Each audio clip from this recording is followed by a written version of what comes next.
Porque si cogemos ejemplos un poco previos, y volviendo a la relación entre trabajo y población penitenciaria, ahora diré, vuelvo a Ruchik y Schermer. Me voy a contradecir a mí mismo para poder reafirmar lo que acabo de decir. Ruchik y Schermer, la población penitenciaria varía según varían las necesidades productivas. Según las necesidades productivas, dice, oye, aquí hace falta mano de obra como sea. Pues ¿cómo nace la cárcel? Venga, todos encerrados aquí a producir, que hay que tejer. Dicho mal, ¿no? La antesala de la cárcel son las casas de pobre, las casas de trabajo, el trabajo forzado por esa vía. Entonces dice, claro, cuanto más necesidad de mano de obra, cuanto más demanda de trabajo por parte del sistema productivo, más encierro. Ellos lo analizan así durante muchos años, durante un ciclo muy largo, desde el principio del capitalismo, tal como lo entendemos, hasta hace bien poco, o hasta que ellos les dio tiempo a hacerlo, ¿no? Luego en los 70 se vuelve a hacer lo mismo.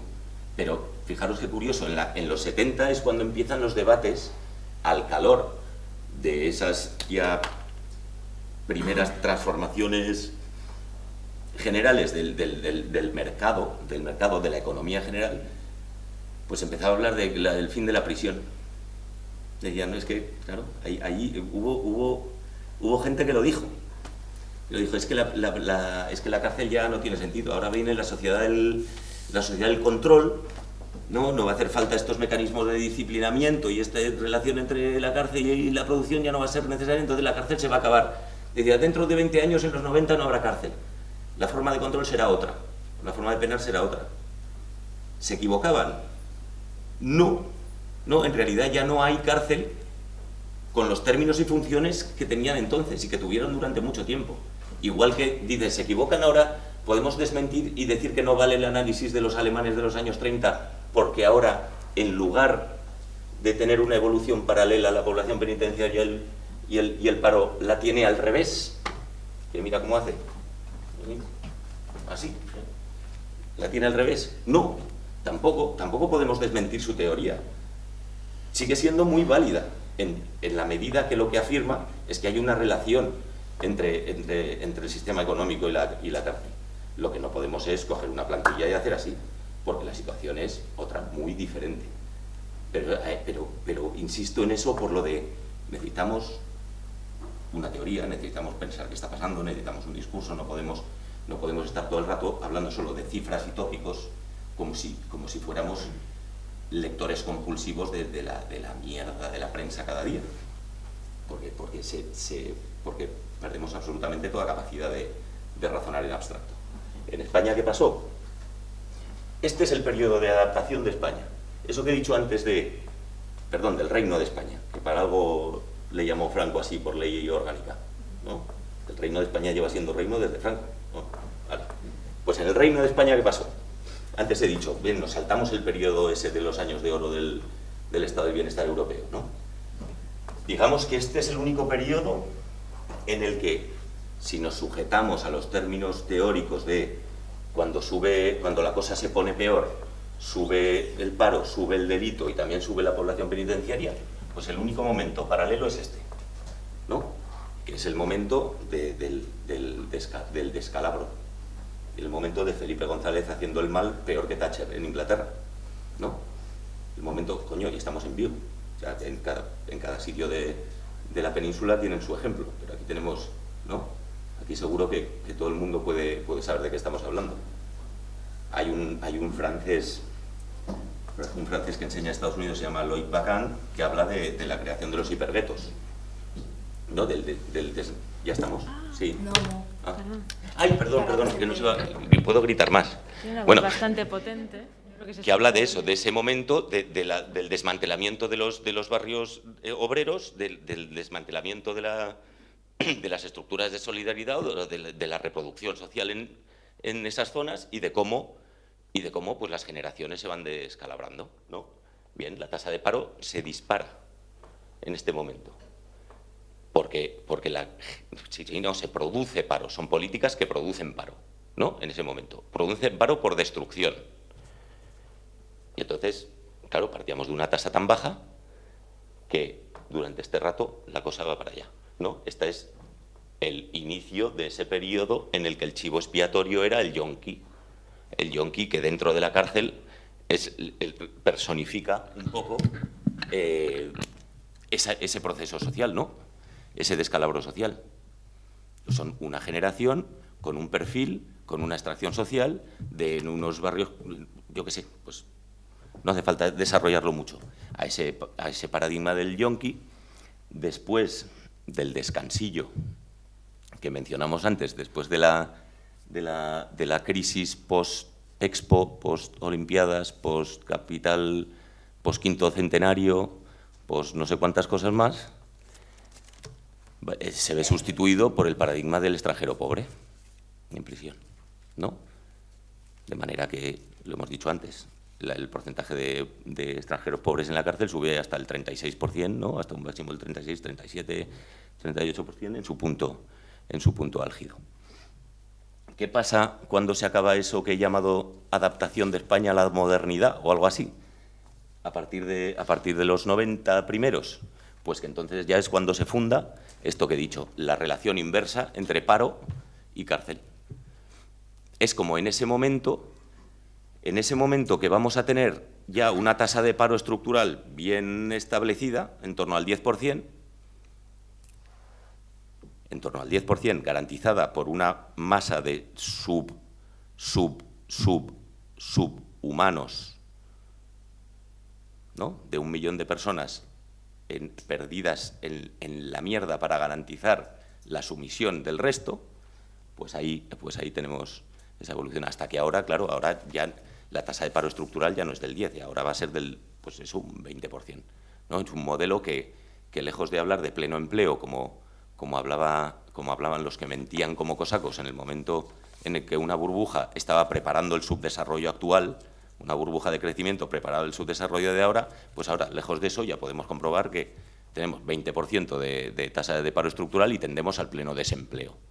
¿Es demagógico decir tender al pleno desempleo? No, en la medida que el modelo económico ha cambiado de tal manera y durante 30 años hemos desmantelado todo lo desmantelable para generar una sociedad que solo tiene recursos posibles en el sector terciario o en la economía, o en una economía ficticia, es decir, que solo tiene recursos posibles en esas bolsas laborales que te deja el actual sistema de acumulación improductiva, ¿no? Por jugar con el término acumulación por desposesión, pues acumulación improductiva, acumular se acumulan los que tienen que acumular, pero eso no tiene una traducción en términos productivos y reproductivos, en términos de estabilidad, de supervivencia social de la gente, ¿no? O por llamarlo de otra manera, se podría, sí, acumulación improductiva, es que puede valer, o desposesión generalizada, desposesión por varias vías. Esas vías de desposesión son las que garantizan los canales de acumulación, las privatizaciones y reprivatizaciones, la proletarización del consumo, es decir, vía impositiva, con la excusa de la crisis fiscal del Estado, pues el IVA, el no sé qué, tal y cual, o sea, economías de redistribución inversa por la vía del consumo.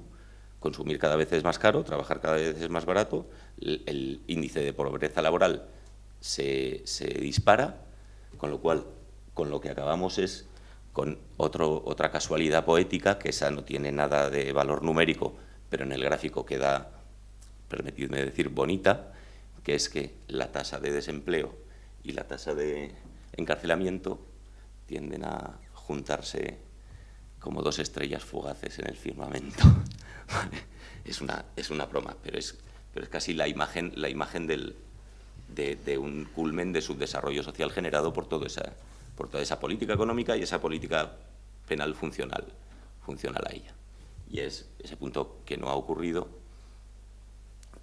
pero que podría ocurrir más pronto que tarde, y que sería algo muy parecido a esto, que es la evolución. Claro, esto no lo podemos superponer con el gráfico, y con esto voy a acabar, y además pues, me parece que me he pasado, ¿verdad?, de tiempo, ¿no? Bueno, falta una ponencia. Podríamos y vale, hay más. Tengo más. No, pero solo 10 minutos. Vale. No, voy a acabar ahora mismo. Digo que no podemos superponerlo, pero también sería muy interesante, porque esta es la evolución en porcentaje del Producto Interior Bruto de las rentas del trabajo comparado con los beneficios empresariales. ¿No? Y las rentas del trabajo, la remuneración de los trabajadores está arriba, los beneficios empresariales, el excedente de explotación, que llama, está abajo. Es el año 2012-2013, cuando por primera vez en la historia, no en la historia reciente, sino en la puñetera historia, el excedente de explotación ya supera en porcentaje del PIB a la renta del trabajo. Y chispún. Muy bien, pues muchas gracias. Abrimos ahora un turno de preguntas para quien quiera opinar, comentar. Tenemos aquí el micrófono. Rogamos que por favor se hable en él.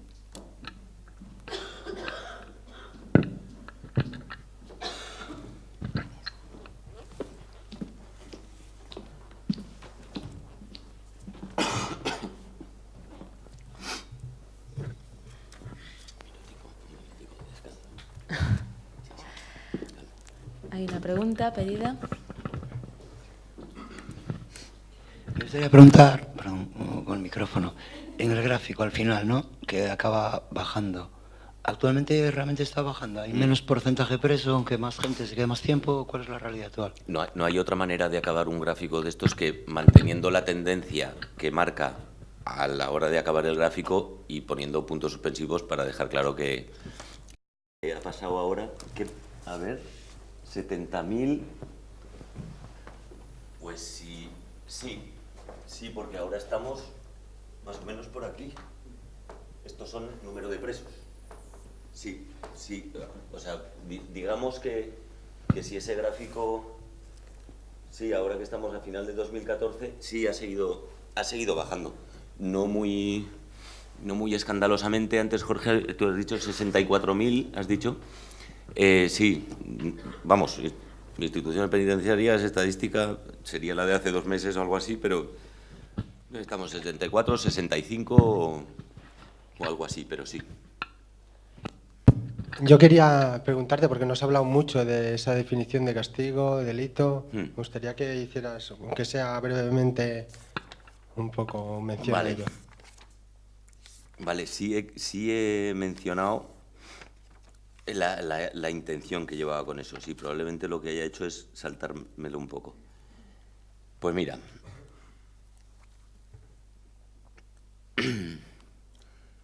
el término delincuencia o ilegalidad, o sea, la noción de delincuencia solo se atribuye hacia abajo. Solo es una noción vertical hacia abajo. Siempre, cuando hablas de delincuencia, siempre estás pensando, ¿no? Siempre estás pensando en el gesto que acompaña a delincuencia es este. Y más allá de este, de la connotación clasista, racista, que tenga tradicionalmente la noción de delincuencia en la sociedad, en el imaginario, hay una dimensión que creo que sí lo he mencionado, que es más preocupante para mí todavía, que es la subjetivizadora, la individualista. O sea, esto es la delincuencia, o sea, es del delincuente. Cuando a eso se le da la vuelta y se intenta, y estoy pensando directamente en el discurso de los nuevos políticos que nos van a salvar, ¿vale? Que el delincuente no es ese, el delincuente es ese. Claro, no, hombre, por el mero hecho de darle la vuelta a la flecha, pues claro, tiene su valor, no vas a decir que no, lo celebras, pero el problema no está ahí.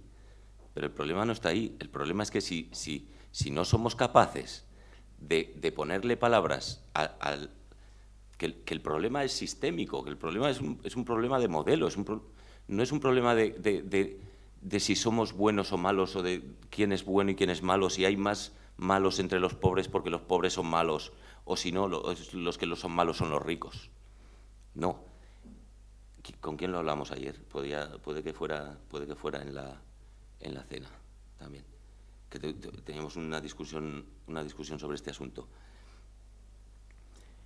Yo, personalmente, creo que toda atribución moralizante a este tipo de problemas o conflictos no resuelve absolutamente nada, porque no ayuda a entender cuáles son las causas y los procesos políticos y económicos, o sea, a nivel sistémico, que resuelven o que producen este asunto. Enredarse en ese debate no lleva absolutamente nada. Sí, creo que lo menté antes. Me trataron como a un delincuente. ¿Qué significa me trataron como a un delincuente? Es que dan ganas de decir, pues claro, porque eres un delincuente. ¿Por qué? Porque te han delincuentizado. Porque si dices me trataron como un delincuente, es que estás asumiendo la lógica de ese discurso que te impone la ley. La ley que como... Coño, y esta cita la tengo por aquí. Y es de Walter Benjamin. En la medida que hacer leyes es hacer el poder, hacer leyes es también un acto inmediato de violencia. Y depende de quién haga la ley, es quien ejerce la violencia. Si tú dices me tratan como a un delincuente, lo único que estás diciendo es que se han equivocado. Pero no has dicho que nada esté mal. No sé si me explico. Claro, esto está de puta madre, lo que pasa es que os habéis equivocado, que no soy yo, que es ese de ahí. Dadle al de ahí, que entonces estará muy bien dado. No es esa la cuestión, a eso me refería. Con lo de usar el término crimen por contraposición, casi como antónimo, me refiero a eso, y no en sentido técnico, jurídico, de no sé qué tal y cual. No, porque sé que si señalo, vuelvo a lo de antes, si señalo no, que el delincuente es aquel de allí, muy bien, vuelvo a asumir la lógica. Digo, que os estáis equivocando, pero ya no señalo a este. Da igual, os estáis equivocando, el delincuente es ese. Pues llega el mecanismo de impunidad de segunda derivada o de tercera derivada, el indulto o la madre que peinó al proceso correspondiente, que nos lo sabemos, que perdón por la falta de respeto que va a hacer a todos los abogados, pero claro, un abogado consciente sabe que está jugando en un teatro, ¿no? Sabe que trabaja en la justicia. ¡Hostia! Claro, ¿no? Sí, claro. Por eso hablar de crimen significa dar un paso atrás desde ahí y decir, bien, crimen en sentido bíblico, estructura criminal, régimen que produce, en resumen, una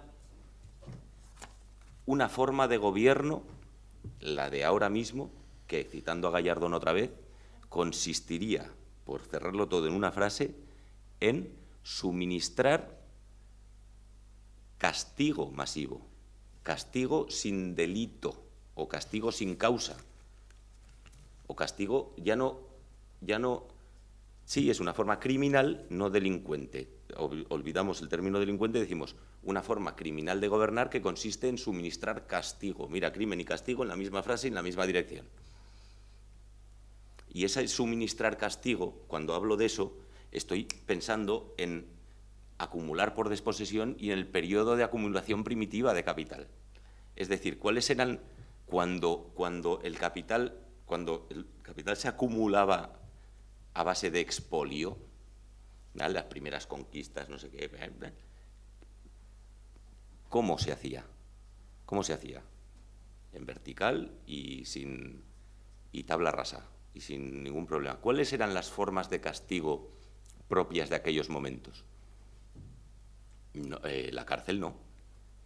La cárcel no existía como tal, con las funciones. ¿Qué tal? ¿Cuáles eran? Pues eso que Foucault llamaba justicia dual, ¿no? O sea, una cosa mucho más, llamémosle, rudimentaria y mecánica, ¿no? Y pensamos en la deportación, ¿no? Pensamos en la expulsión, en el castigo físico, iba a decir las galeras, lo que fuera. Bueno, pero eso trasladado con todos los cambios históricos y con toda la evolución histórica ahora mismo, si lo tratamos de encajar en esta frase que dice gobernar es un acto criminal que consiste en suministrar castigo masivo, pues entonces tenemos, ¿qué pasa con la expulsión? ¿Cuántas formas, cómo podemos definir y entender la expulsión como concepto ahora mismo? ¿Dónde aparece la expulsión ahora mismo? Aparece en un primer nivel como eje de muchas políticas. Expulsión de no sé cuántas cientos de mil personas del derecho a la salud. Expulsión de no sé cuántas decenas de mil personas del territorio. Expulsión forzosa del territorio. Expulsión, o sea, ahora no, obviamente esa acumulación por desposesión no lleva a la ni a la muerte por espada ni a que te metan en una galera. Pero porque tampoco existía la Declaración Universal de los Derechos Humanos en el siglo XVI. Pero ahora mismo ese territorio en el que se ejecutan todas estas formas de castigo que acompañan a un proceso de acumulación por desposesión, pues es el terreno de los derechos, que no es otra cosa que el reflejo jurídico del terreno de las necesidades básicas de una persona para vivir, para que su cuerpo sobreviva y para vivir en sociedad. Tú coges el campo de batalla de los derechos y dices, ¿cuál es el eje de las políticas al respecto a día de hoy? Expulsar. Luego bajas un segundo o un tercer nivel y entonces ya eso te ayuda a explicar algunas cosas de esas. Expulsión del extranjero. También han bajado las llegadas. Expulsión penal de los extranjeros. Ay, mira, que en términos relativos han subido. Otra cita de Gallardón, expulsar es mucho más rentable que encarcelar. 2011-2012. Y lo mismo que con la expulsión, pues te puedes ir a otros. Vamos, te he respondido y me he ido por otra rama, pero la propuesta es esa. ¿Preguntas?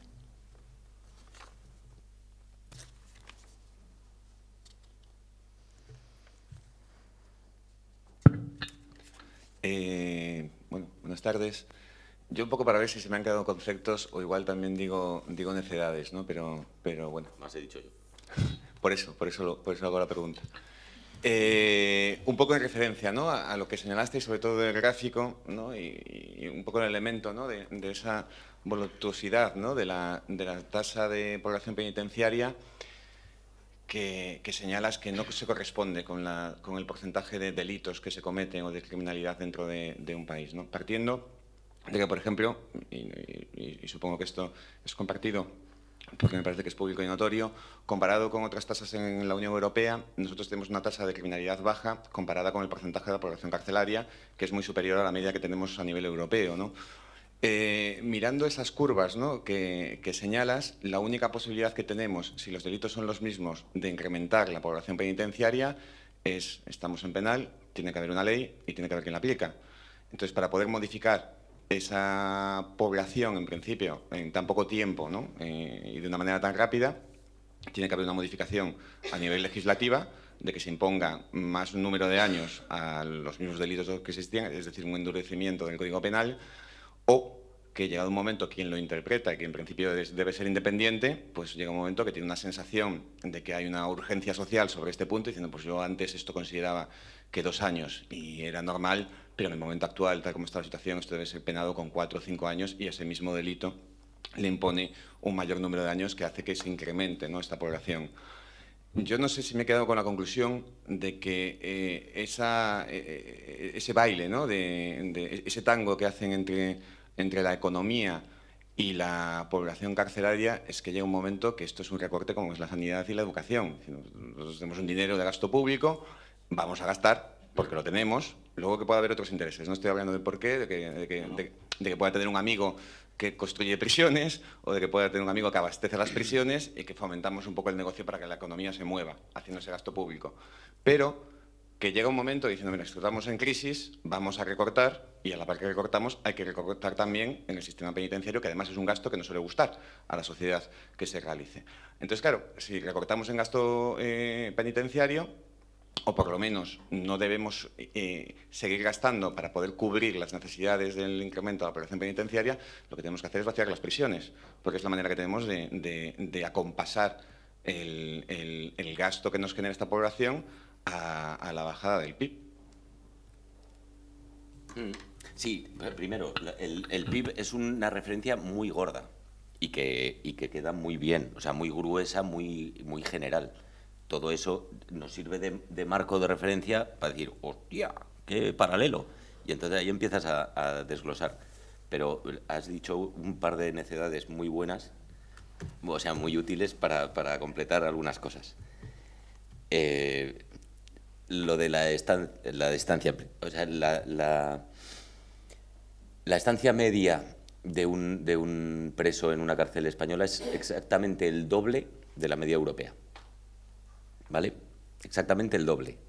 El nivel de entradas en prisión no ha variado sensiblemente, ni antes ni ahora.